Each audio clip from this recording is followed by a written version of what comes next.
A biblical perspective on life, culture and current events. This is 2020 on Vision. A conversation, it's another one of those heart-to-heart conversations coming over this next hour.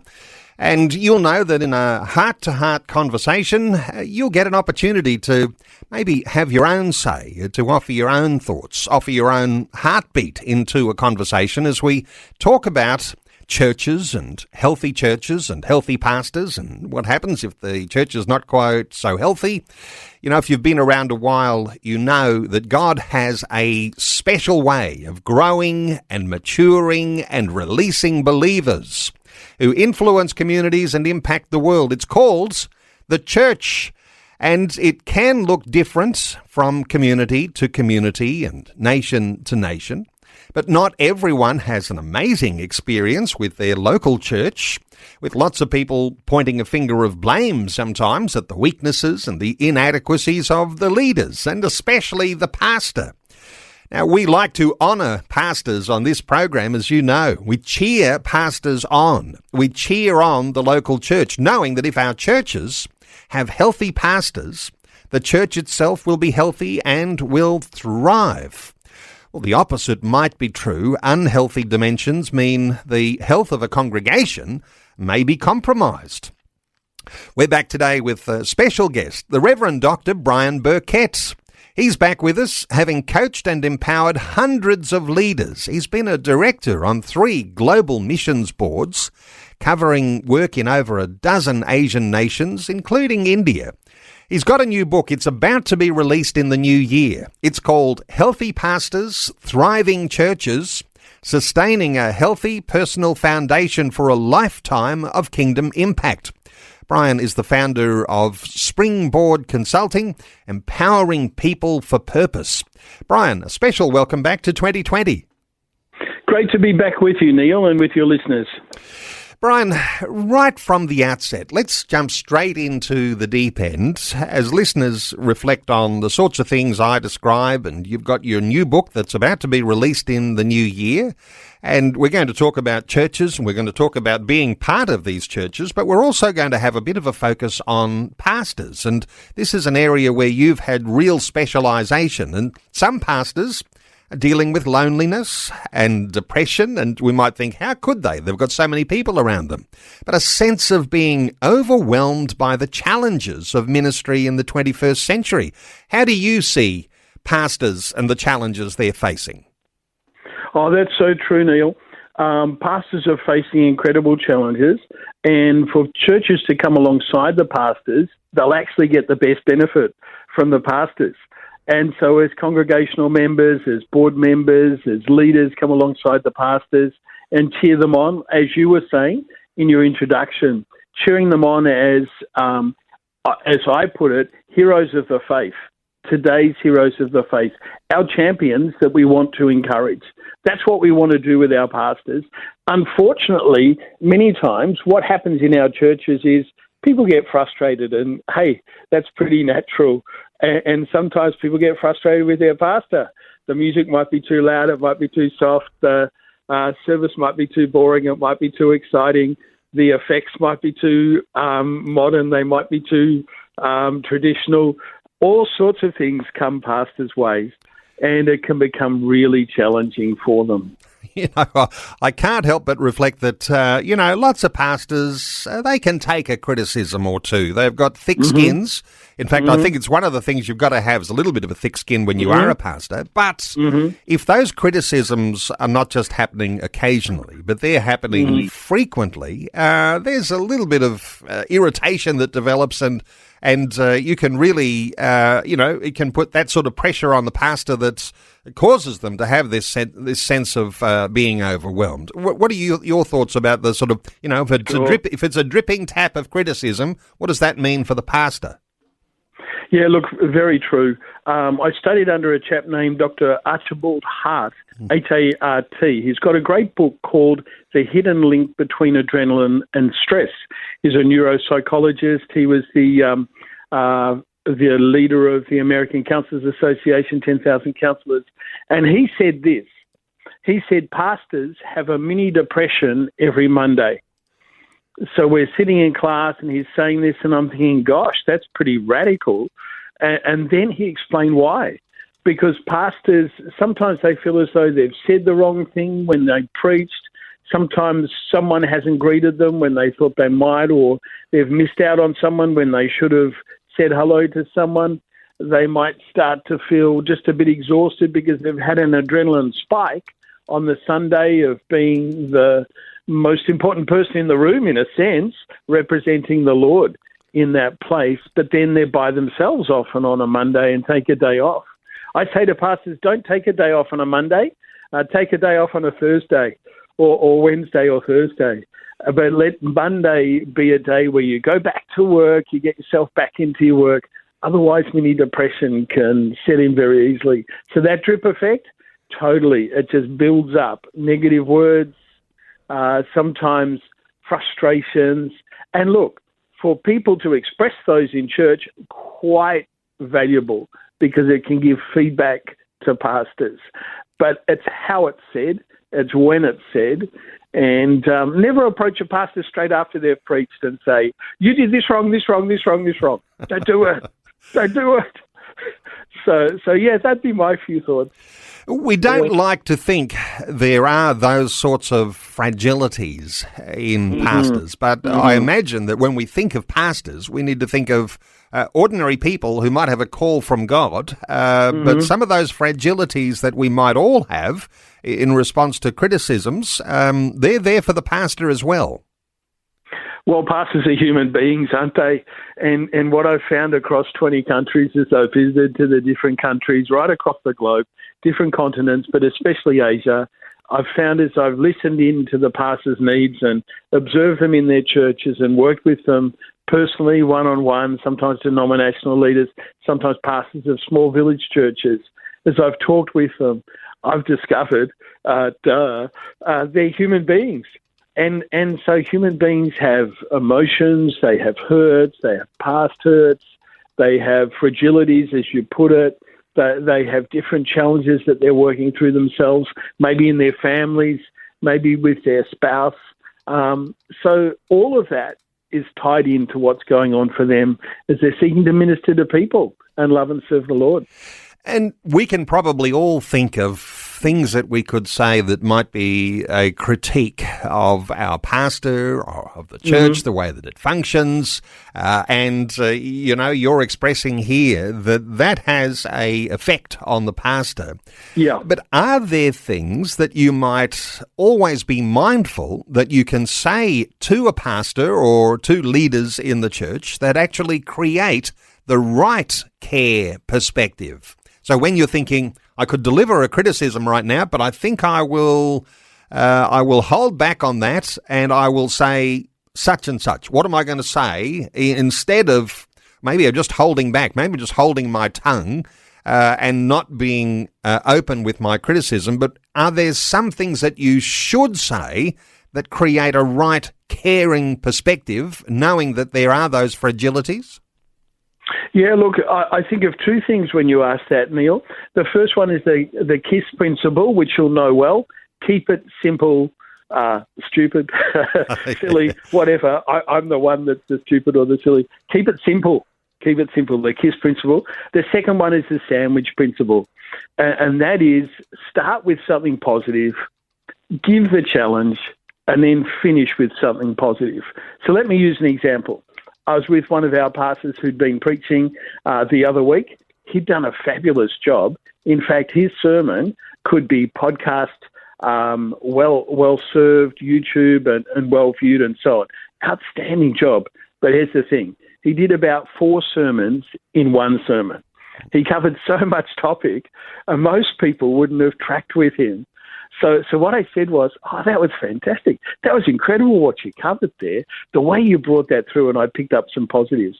And then I said, what I observed was perhaps there was a lot of content there.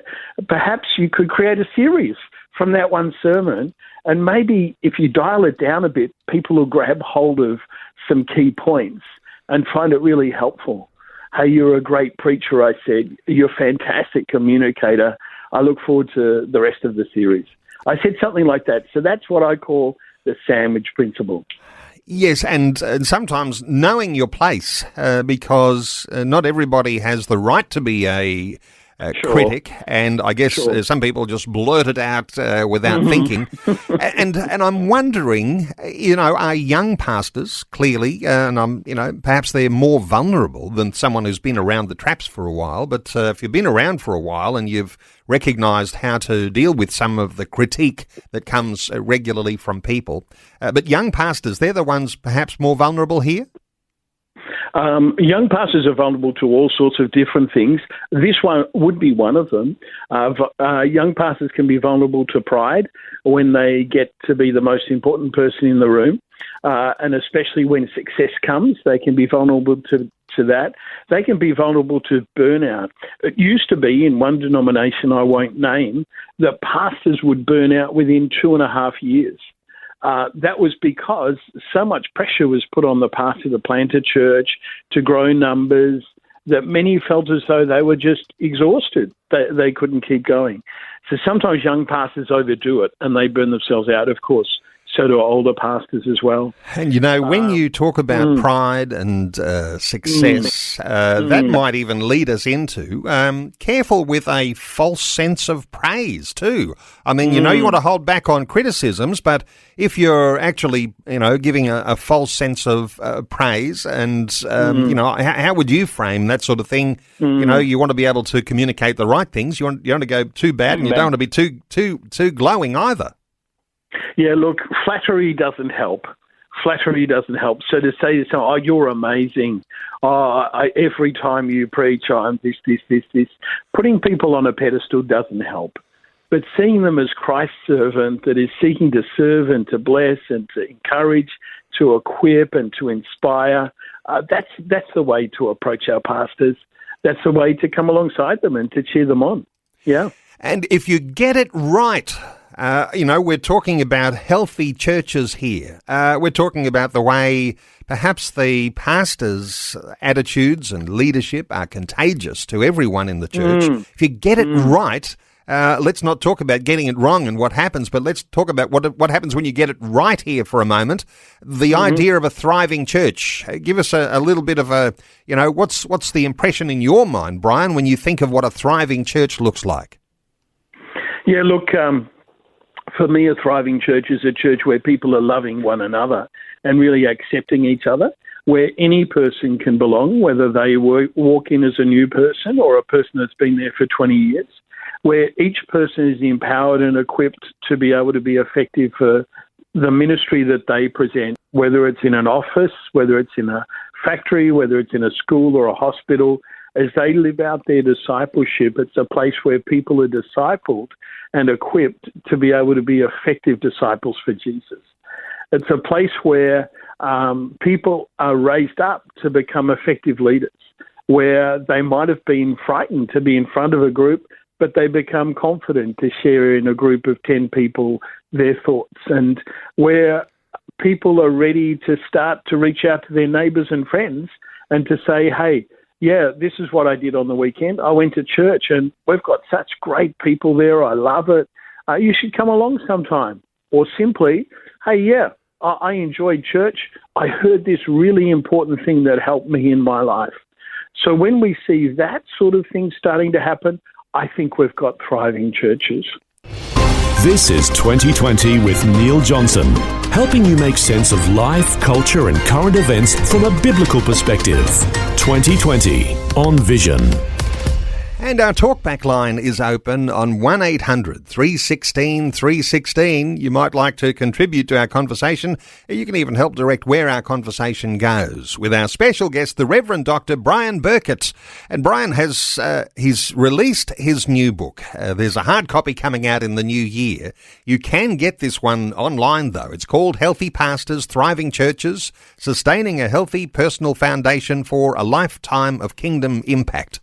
Our talkback line, 1800 316 316. Brian, an important element just before the break there. If you are the sort of person who entertains criticisms about your pastor, it might not just be something that you're on a bit of a hobby horse or sharing a few thoughts, even constructive as they may be with friends. My suspicion is they may have some longer-term impacts if you entertain those sorts of criticisms. What are your thoughts here? Oh, look, I so agree, Neil. This can be one of the most dangerous things for churches that can cause schisms and splits and cause people to really be harmed. Satan really wants to strike the shepherd and scatter the sheep.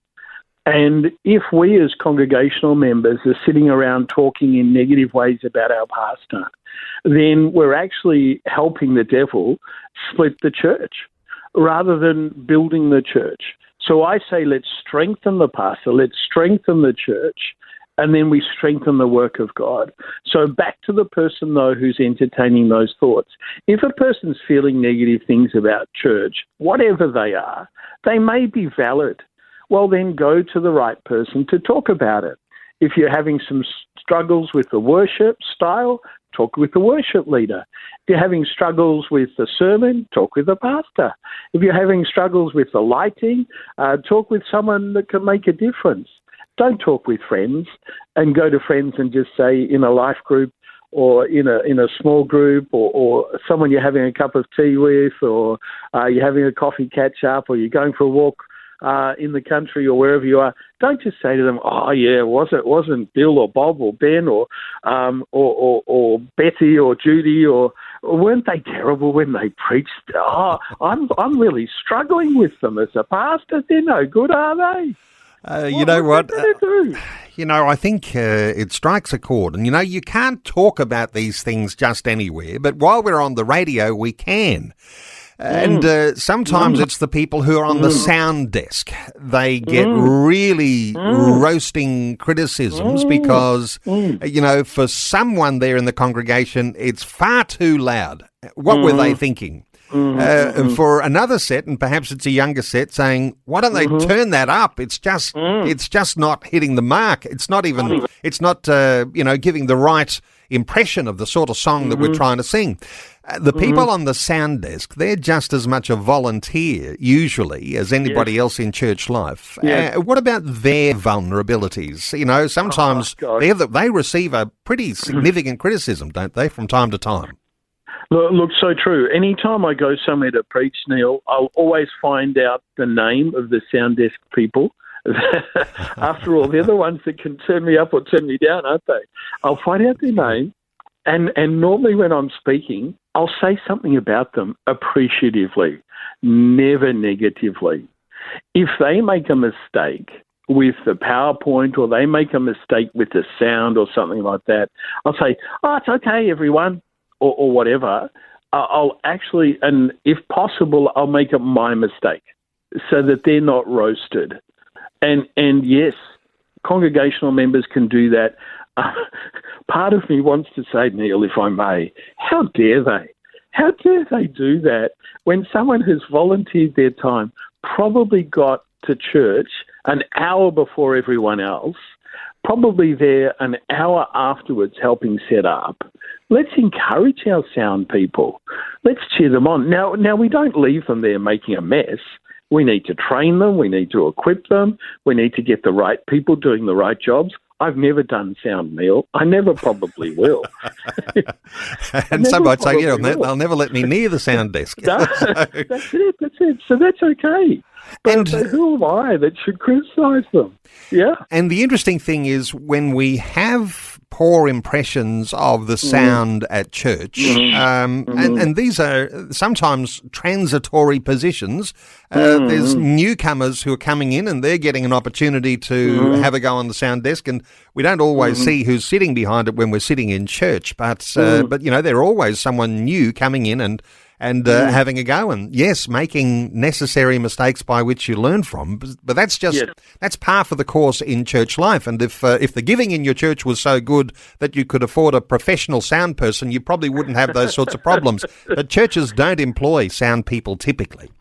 So, hey, while we're on this, and a little bit off the track from just the focus on people who are leaders or holding responsibility in church, but I'm thinking of parents and their children are crying in church. And there's always that thought that there's someone who's glaring at that particular mother or father because of a crying child. Obviously, we want people to take responsibility, but we don't want to be such critics that we hurt or even push people out of the church, do we? No, look, alienating young mums, it's often mums because it might be a nursing child or dad, but alienating young parents is very unfortunate in churches. Sometimes people that haven't had children or people that have forgotten the challenges of having children can feel, it's disrupting our time. Now, I want to balance it out by saying if a child's screaming, then as a parent, you probably want to move out. I mean, this is an understatement. You probably want to move out of church and resolve whatever the problem is. But in the doing, you would not expect people should be glaring at you. I look with compassion at parents when they're experiencing that. Honestly, I do, Neil. I look with compassion because I think they're doing the best they can. They didn't prod their child with a pin to try and get them to cry, did they? They weren't trying to annoy them. They're trying to do the best they can.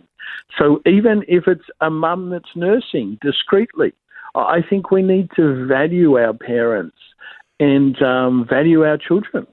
Hey, Brian, just about your book for a few moments, because you've obviously had a motive in writing a book like this. You've got contributions from pastors and denominational leaders around the world, enriching the reader with an understanding of pastors and the challenges and the opportunities. No doubt this is not just for existing pastors, but for those who might see some sort of a future career in ministry. Tell us a little about your book just briefly. Yeah, look, Neil, the motive was to strengthen the church. The motive for writing the book was to strengthen pastors, because I genuinely believe if we have healthy pastors, we've got a much better chance to have healthy churches. If we've got healthy churches, they have the potential to transform communities. That'll be my next book. And then if we transform communities, we've got a much greater chance to change the world, which kind of sounds like a lot. But when you think about Matthew 28:18 to 20, it's really what we're asked to live. So they're the three books. This is the first of those three. This one homes in on strengthening the pastor. It looks at the pastor's personal life, looks at the 6 domains for their social, financial, emotional, physical, mental, and spiritual domains of their lives. It looks at the emotional then deeper. It looks at the heart of a pastor. It looks at spiritual disciplines to help a pastor to be able to walk closely with Jesus.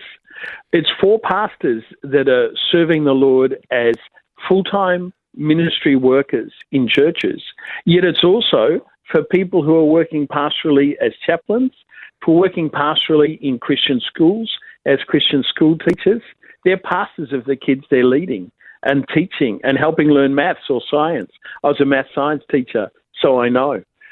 It's for emerging pastors coming out of Bible colleges, because those that are studying in a Bible college and thinking, maybe God's talking with me, this is such a foundational book that will really strengthen pastors. And maybe it's also for enthusiastic Christians that just want to learn and grow and kind of understand, how do we live a healthy lifestyle for Jesus so that we have healthy personal foundations for a lifetime of kingdom impact. That's where I went, Neil. That's what the book's about. Yes, and of course we all fit into the picture, because if we're a part of a local church, we've got someone who has made a sacrificial commitment to be in that role as pastor, and we get to be in that role of serving within a congregational setting, and some of us serve at different levels and different levels of wisdom and different giftings in all of that. But let me ask you, when you've got the unhealthy elements of what's happening at the leadership level, the way that filters down into the entire congregation, my suspicion is that when you've got an unhealthiness in your pastor, then that's going to contribute to the unhealthiness of the people by way of the generosity that they have of their time, their commitment in the effort they might put in, and even the amount of money, or if they're giving money at all when it comes to that offering. What are your thoughts here about how the health of the pastor actually is going to affect all of those dimensions. Oh, look, the health of a pastor will affect people's spiritual life, financial life. It'll affect the way they give. It'll affect the way they live. The health of a pastor is vital.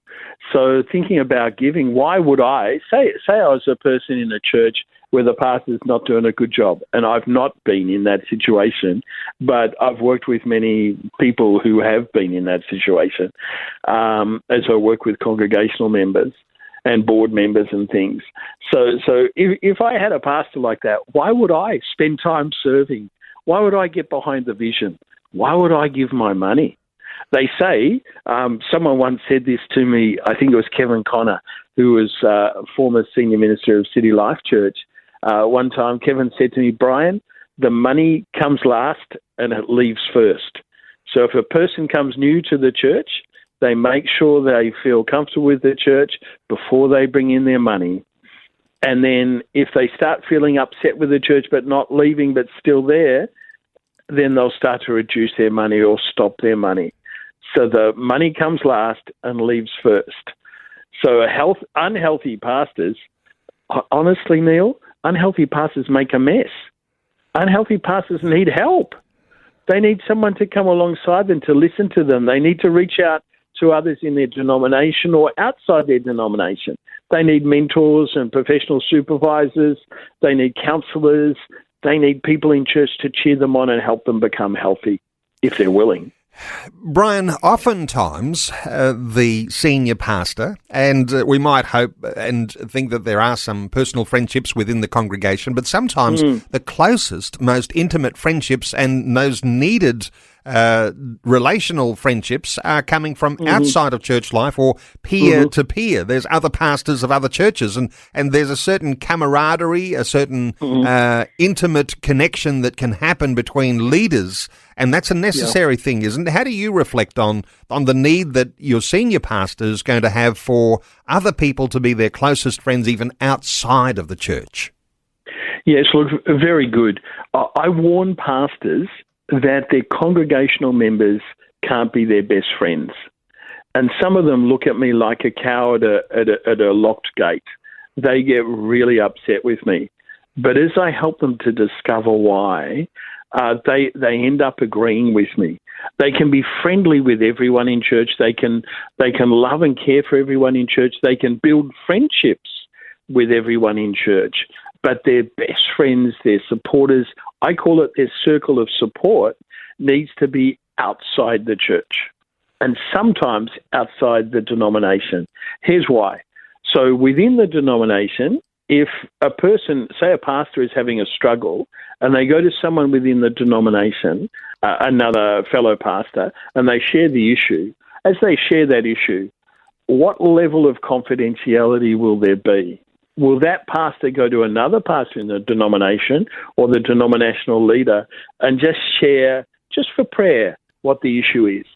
Then the pastor can feel very vulnerable and quite exposed.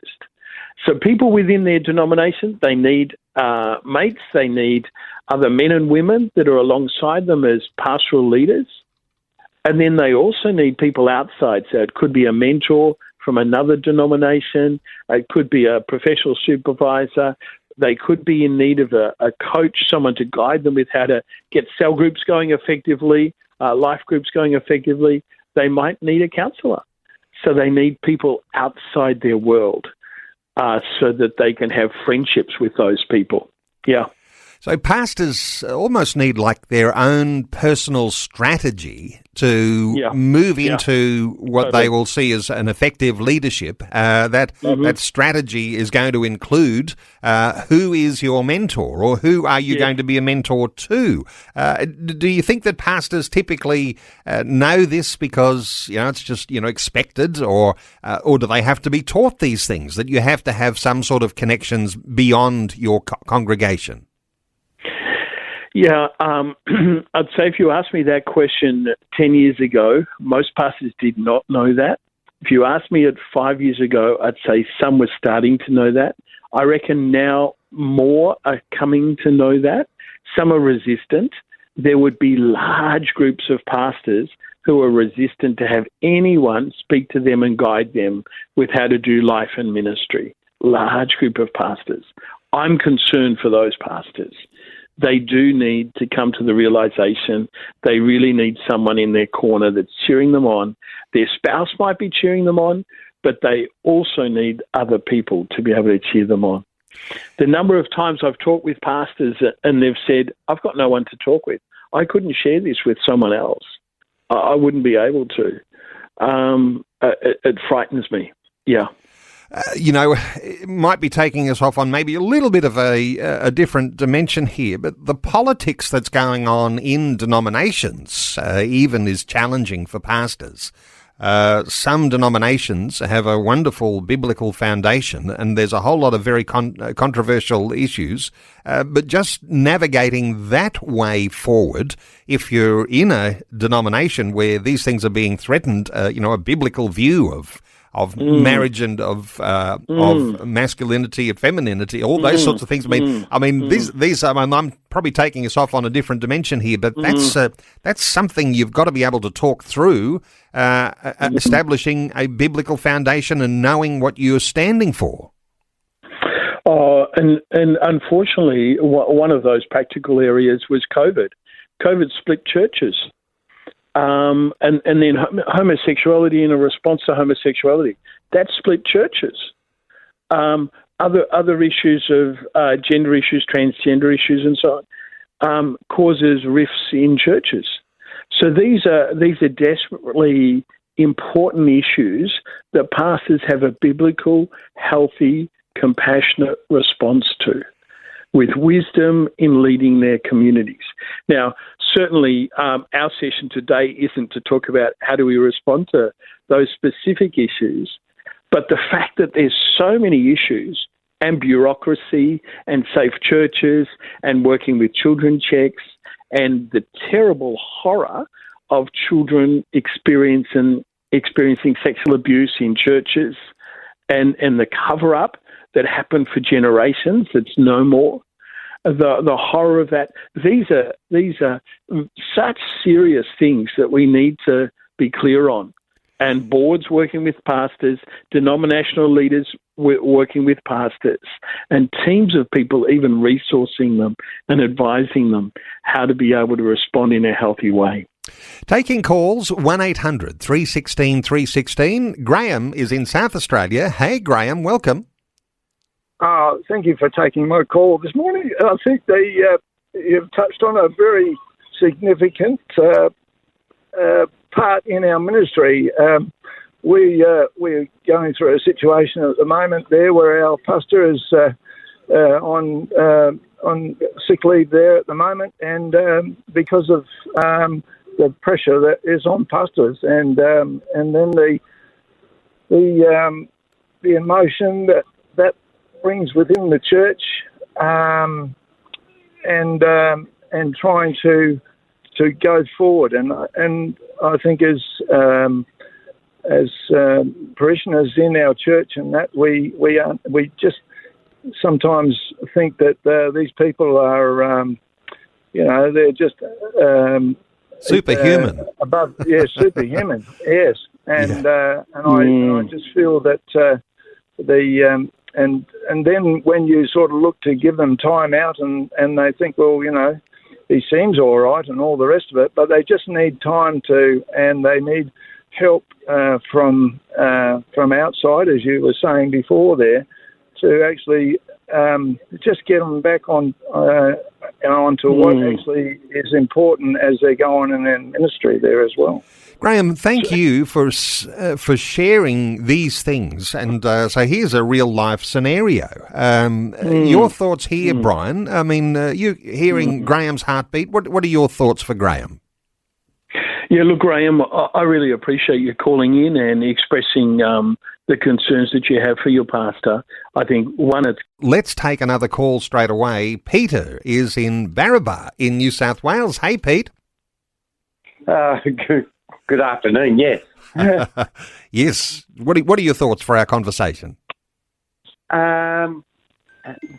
This is just so important to... probably mix my words up a bit here. So I'm a preacher's kid.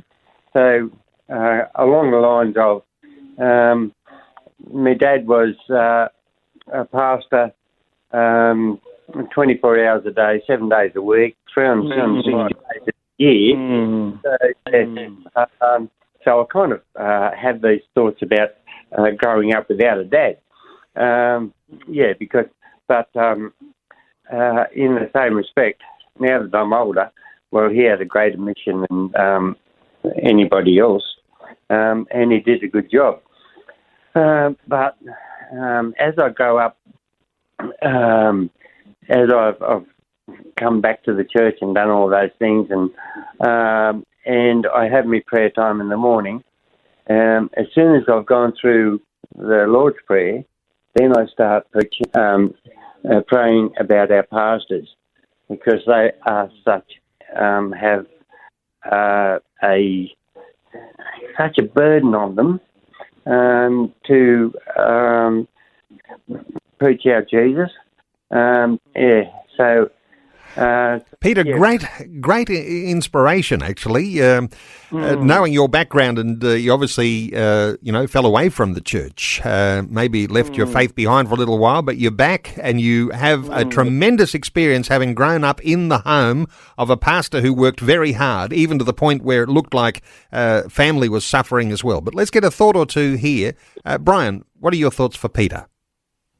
Look, Peter. My heart goes out to you that you experienced that as a pastor's kid, and yet well done the way you've reconciled that as an adult, and the way you're back in a place of walking with Jesus, and the way you've even forgiven so much to be ready to love and to pray and to care for your pastor, and whether your father's in heaven watching us or whether he's still around. He did what he thought was right to do in those days, was 365 days, 24/7, which is so unhealthy. And I say to pastors, don't do it. Take time off, be refreshed. But he did what he understood then. And so I pray you can continue to come alongside your pastor and pray for them. Good on you, Peter. Peter, got to go. Time is short. Another call to take. Let's take one more call. Let's hear from Margie, who's in New Norfolk in Tasmania. Hello, Margie. Welcome along. Thank you. What are your thoughts? I've been listening very carefully to what people have been saying. And, yes, priests, ministers, pastors certainly carry a big load. But like any one of us, we have to step back. And it doesn't mean you don't care. I was a support worker for 20 years with people with mental and physical disabilities.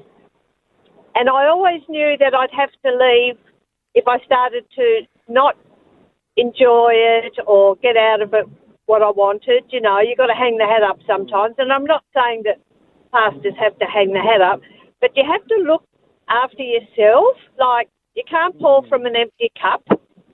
Yeah. And I've had 2 breakdowns in my life. And the big thing is you've got to work out why, not accept the fact that you've broken mentally.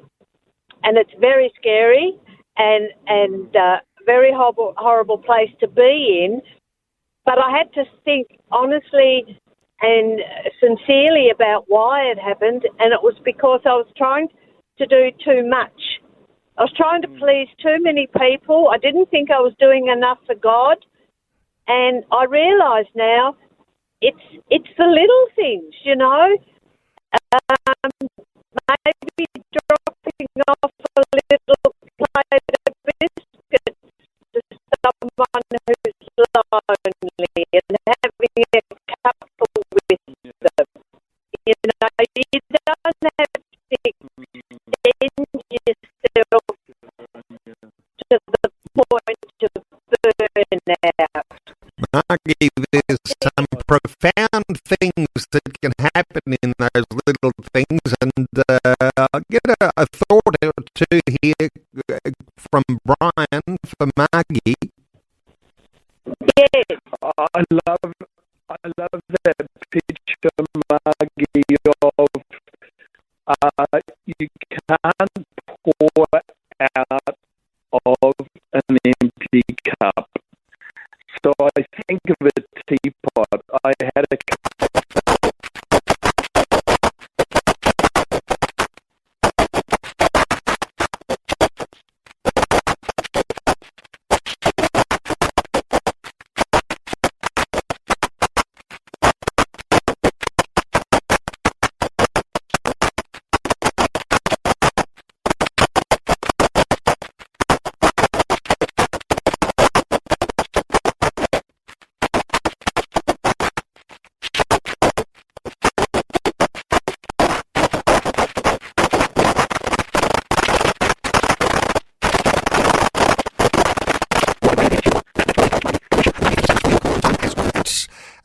talking about your book here for just a moment. yes. You can get your book online, booksellers like Amazon. You mentioned the healthypastors.com.au website, and you've got a very interesting little way, and we might even say this is a clever way of actually just making sure you get this book out there. It's full of really wonderful substance. You want to get out as far and as wide as you can. You can sponsor pastors from developing countries. I mentioned you were on 3 global missions boards. You can sponsor pastors from developing countries through a link on the website. You want to get this book into their hands. Yeah. So true, Neil. And I'm expecting thousands to sign up for that. I have the privilege to be in contact with with people who lead and otherwise 10,000 pastors a year. So I'm praying that each of those pastors can have a copy. So people sponsoring would be a great blessing to get those books into others' hands. The book is called Healthy Pastors, Thriving Churches, Sustaining a Healthy Personal Foundation for a Lifetime of Kingdom Impact. So it's not a recovery from burnout. It's how you actually sustain yourself through your ministry role and your calling without getting to a point where you're going to be in that burnout. So very, very powerful, the sorts of principles that people will be able to glean from this book. Also, a 30-day devotional, the Burnout Prevention Kit for Pastors and Leaders. This was an earlier writing that you had just very quickly, Brian? Yeah, look, we're going to release that at Easter time, Neil. Okay, right. I've written it, but we're going to release it at Easter time. Anyone who gets a free book will get a free copy of that, but then we'll release it as a book at Easter time. Yeah. All right. The website, healthypastors.com.au. I said earlier, maybe this might be the sort of thing you could get for your pastor for Christmas, if it can get delivered in time. But healthypastors.com.au. The Reverend Dr. Brian Birkett. Brian, thank you so much for sharing your heart with us this time on 2020. What a privilege, Neil. Thank you. Thanks for taking time to listen to this audio on demand from Vision Christian Media. To find out more about us, go to vision.org.au.